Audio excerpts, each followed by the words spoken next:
Hi everyone, thank you for coming back to my channel. Today I'd like to discuss coronavirus and the pandemic that the 13 bloodlines have planned for us to enjoy during this time, and they have already presented this plan in front of us long time ago, since the earliest is year 2010, then last year Bill Gates year 2019. I would like to shout out to a few YouTubers first, and the first one is Calvin Bamberg and True Reporting, Global Agenda, Dave Hodges, The Common Sense Show, and a few others that I will leave a few links below in the description box that you guys can reference back to. Also, I've got news from Hong Kong. I have some connection there. So we can kind of like comparing the news in Hong Kong and here, if any like big discrepancy.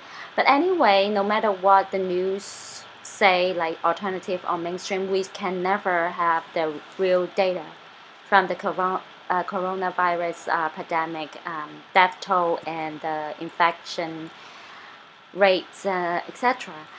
We can only guesstimate, you know, because the videos on YouTube, most likely, no matter it's from a private account or from a MSN account, there's no way it's real. There's no way they are real, because China blocked so many. I think they already blocked all the social media channels, so there's no way they can upload their videos and have us globally access to the videos that they made. And I'm not saying that they are fake, but keep in mind that, especially right now, because I've been in China, if you in China you cannot access like social medias that not originated from China. That's one possibility, is the people in China send the videos to Hong Kong, their relatives or their friends or whatever, to upload the videos on YouTube or online, on any like social media platforms like Twitter, YouTube, Facebook, etc. Other than WeChat, the main social media platform. That's all I can think of. Anyway, so let's get started. Okay, so 2 days ago I came across this video.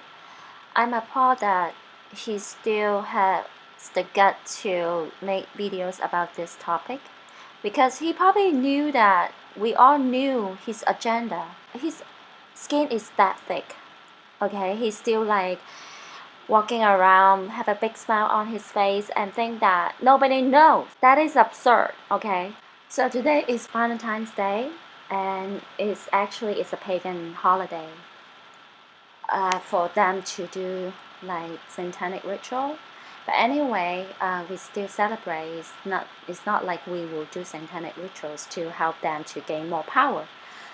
I just wanted to let you guys know it's a high watch day for any FF, because I think a few years already they had planned it FF exactly on Valentine's Day. And of course this weekend, high watch time. If you guys remember this calendar I put together, let's see, so tomorrow and then Saturday and Sunday high watch time, extremely high watch time. Then Monday is President Day, February 17th. 17 equals Q. Definitely Monday will have something big will happen. Might not be FF, but like maybe something come from the clowns in the government. And so this is a long weekend that we need to be vigilant, starting today, February 14, Valentine's Day. So here, this is from my connection in Hong Kong. I know it's in Chinese, but I've got a translation. This is for Europe, the coronavirus infection rate. Okay, the left column, first one, Germany 16, second is US 14, then it's France 11, UK 9, Canada is 7, and Italy 3. On the right hand side, Spain 2, Russia 2, Belgium 1, Finland 1, and Sweden 1. So there's no death yet. According to my source in Hong Kong, this is the data. But I mean, of course, it's not exactly accurate, but this is just for your reference. Also, bear in mind that this data is few days old, probably at least 1 week old already, because I make this video at a stop, so I finally complete this video today. So it's it took me a few days to make this video. This is for Asia. The first one is Japan, 247. Second one is Singapore, 50. Then Thailand, 33. South Korea, 28. Malaysia, 18. Australia, 15. Right hand side, Vietnam, 15. United Emirates, 8. Philippines, 3, and then 1 death. Then it's India, 3. Nepal, 1. Cambodia, 1. Sri Lanka, and it's 1. So the updated one is there's 1 death in Japan. She was 80 years old. Remember, the target is young adult, healthy, or older generation. So I've got this information from Global Agenda. I will leave the link below. He's found out that actually Rockefeller Foundation has a presentation that was back in May 2010. And the whole plan is about right now, all the pandemics, economic collapse, civil unrest, etc. This is page 16 of this presentation. Once crossed it, these axes create a matrix of 4 very different futures, lockstep. A world of tighter top-down government control and more authoritarian leadership with limited innovation and growing citizen pushback. Then clever together. A world in which highly coordinated and successful strategies emerge for addressing both urgent and entrenched worldwide issues. Hack attack. An economically unstable and shock-prone world in which governments weaken, criminals thrive, and dangerous innovations emerge. Smart scramble. An economically depressed world in which individuals and communities develop localized makeshift solutions to a growing set of problems. The scenario narratives. The scenarios that follow are not meant to be exhaustive. Rather, they are designed to be both plausible and provocative, to engage your imagination while also raising new questions for you about what that future might feel like. Each scenario tells a story of how the world, and in particular the developing world, might progress over the next 15 to 20 years, with an emphasis on those elements relating to the use of different technologies and the interaction of these technologies with the lives of the poor and vulnerable. Accompanying each scenario is a range of elements that aspire to further illuminate life, technology, and philanthropy in that world. These include a timeline of possible headlines and emblematic events unfolding during the period of the scenario. Short descriptions of what technologies and technology trends we might see. Initial observations on the changing role of philanthropy in that world, highlighting opportunities and challenges that philanthropic organizations would face and what their operating environment might be like. A day in the life sketch of a person living and working in that world. Please keep in mind that the scenarios in this report are stories, not forecasts, and the plausibility of a scenario does not hinge on the occurrence of any particular detail. In the scenario titled Clever Together, for example, a consortium of nations, NGOs, and companies established the Global Technology Assessment Office, a detail meant to symbolize how a high degree of international coordination and adaptation might lead to the formation of a body that anticipates technology's potential societal implications. The detail, along with thousands of others in each scenario, is there to give you a more tangible feel for the world described in the scenario. Please consider names, dates, and other such specifics in each scenario as proxies for types of events, not as necessary conditions for any particular scenario to unfold. We now invite you to immerse yourself in each future world and consider 4 different visions for the evolution of technology and international development to 2030. 2030. 4 different visions, which means 4 horsemen. And this report actually is linked to Agenda 2030. That's all the questions that I have. Okay, so this is page 18. In year 2012, the pandemic that the world had been anticipating for years finally hit, which means now. Originally, they planned it for 2012, not 2019, going into 2020. But as I have mentioned a few videos ago, they try to change the timeline. They try to change the future events to win God. So originally the tribulation should start in 2012, which the Mayan calendar say December 12th or 21st is the last day of the earth. Actually, it's the beginning of the chaos.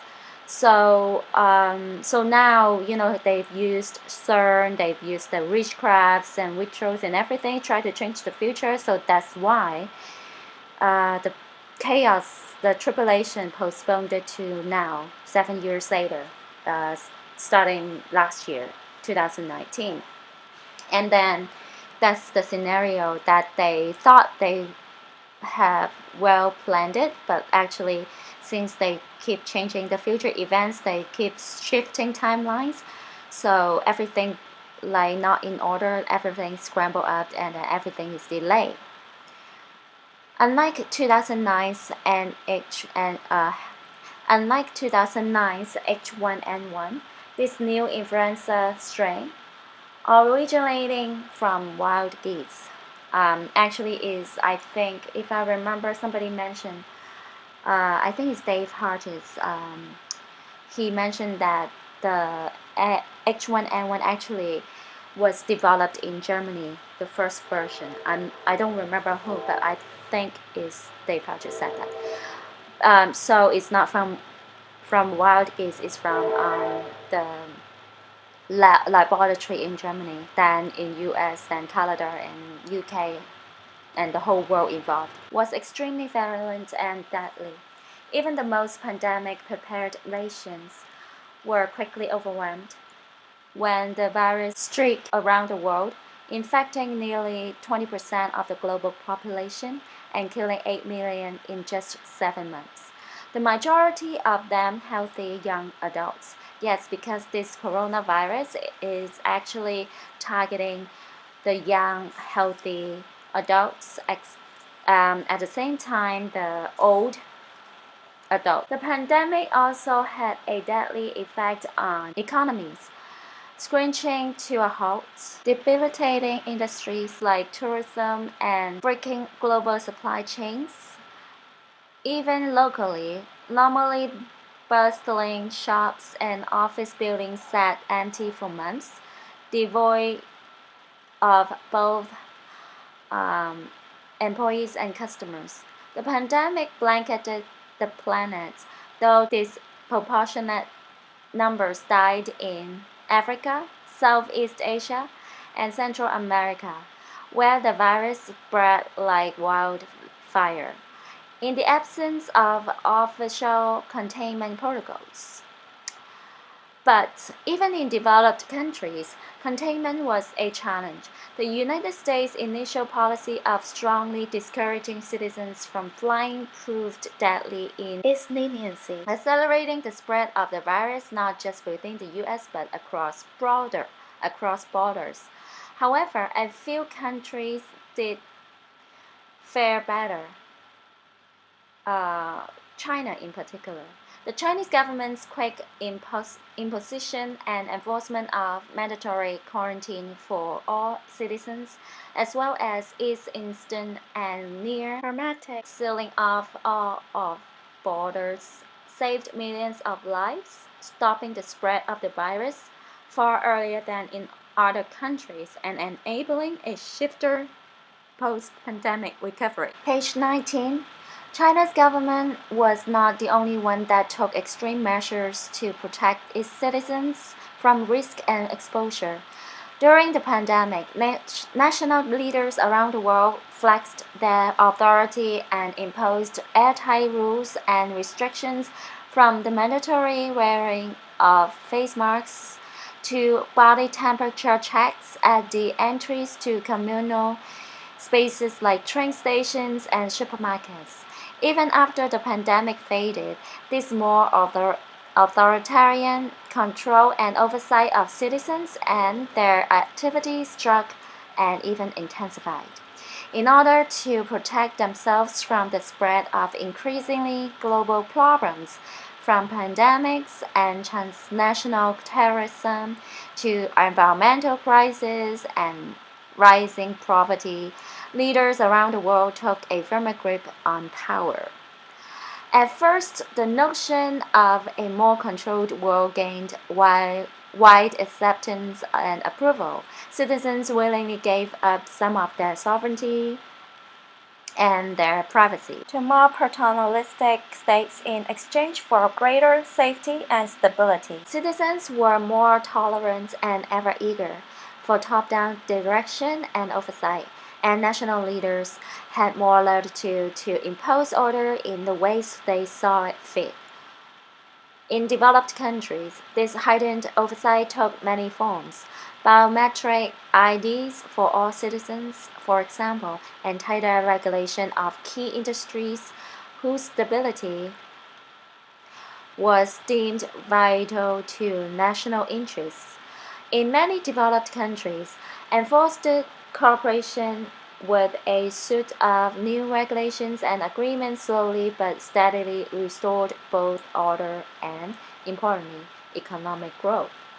Across the developing world, however, the story was different and much more variable. Top-down authority took different forms in different countries, hinging largely on the capacity, caliber, and intentions of their leaders.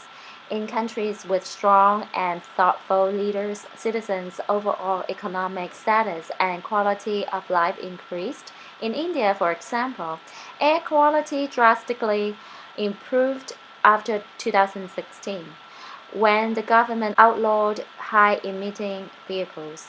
In Ghana, the introduction of ambitious government programs to improve basic infrastructure and ensure the availability of clean water for all her people led to a sharp decline in waterborne diseases.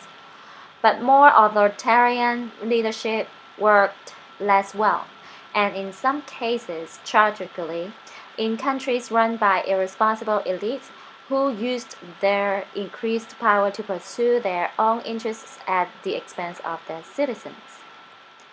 So, this scenario actually it's the New World Order that they pursued it. But they just put it in a nice way, saying the bad guy is bad, the good guy is good. But actually, they are the bad guys. They are in countries run by irresponsible elites who used their increased power to pursue their own interests at the expense of their citizens. Lockstep. So I will start from paragraph 2. By 2025, people seemed to be growing weary of so much top down control and letting leaders and authorities make choices for them. Wherever national interests clashed with individual interests, there was conflict. Sporadic pushback became increasingly organized and coordinated as this affected youth and people who had seen their status and opportunities slip away. Largely in developing countries, incited civil unrest. In 2026, protesters in Nigeria brought down the government, fed up with the entrenched cronyism and corruption. Even those who liked the greater stability and predictability of this world began to grow uncomfortable and constrained by so many tight rules and by the strictness of national boundaries. The feeling lingered that sooner or later something would inevitably upset the neat order that the world's governments had worked so hard to establish. So now this bioweapon is a false flag event that pushed us to a further under control, and so that the DS can fully develop a structure that controls us 100% on a daily basis by using this so-called coronavirus. Because now, first of all, they will within a few months force everybody to have the vaccine. Second is it will initiate the virtual community, which means human contacts will be limited, and virtual communication is the key point on a regular basis on everyday life. And plus the security and the control will be 100%. Nobody can escape.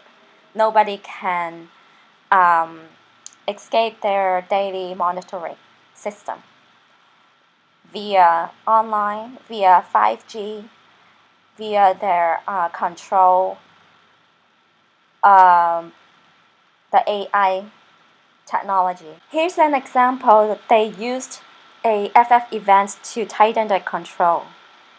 Airport security repercussions due to September 11 attacks.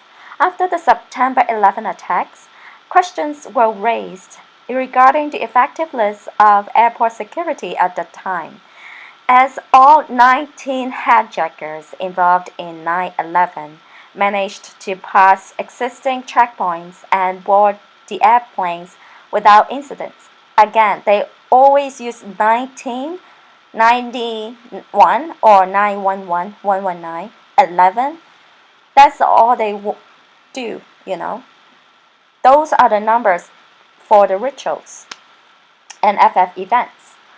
In the months and years following September 11, 2001, security at many airports worldwide was escalated to deter similar terrorist plots. Again, this is the major FF events to put extra control on us. So now, this bioweapon FF events, starting in Wuhan, then now in Germany, a different virus is H1N1 bird flu, and then Brazil and Africa, both places have unidentified viruses. So these bioweapons in this location is to put 100% control on it. In the next video, part 3 will finish off this report, and I'll have more information for you guys. Okay, I hope you guys like this information, and again, I will put the links below. Global Agenda, True Reporting, they have very valuable information, especially True Reporting. He has like information from the fellow YouTubers and Twitter online that kind of decipher the situation right now. And the martial law coming our way could be an indictment, events, mass arrests. It might not be just for the pandemic. I think it might not be for the pandemic anyway. Like I said, like the data that we have right now in the US and in Hong Kong, they're not real. It is not real. The data is not accurate. There are two different scenarios here. One is actual bioweapon is the pandemic is like serious, very serious. It's a disaster nobody can contain. The second scenario is fake. All the like videos that seeing people drop dead on the streets, or like the dead bodies, the death toll on the rise, etc., is a man-made scenario that put us in fear, and so maybe that will trigger the currency reset. Economic collapse, then currency reset. So the whole economy reset to digital, everything digitalized, which means we are actually one step forward in the new world order, because new world order everything is digital. Nothing is physical. No paper currency anymore. So that could be a events to transition into the digital currency, the mark of the beast. That is very likely, but again, we don't know. So we need more evidence and signs in the next few days. I think this month is really critical. It could be, my interpretation is this month is a transition month. So next month it's the start of the new world order, like officially.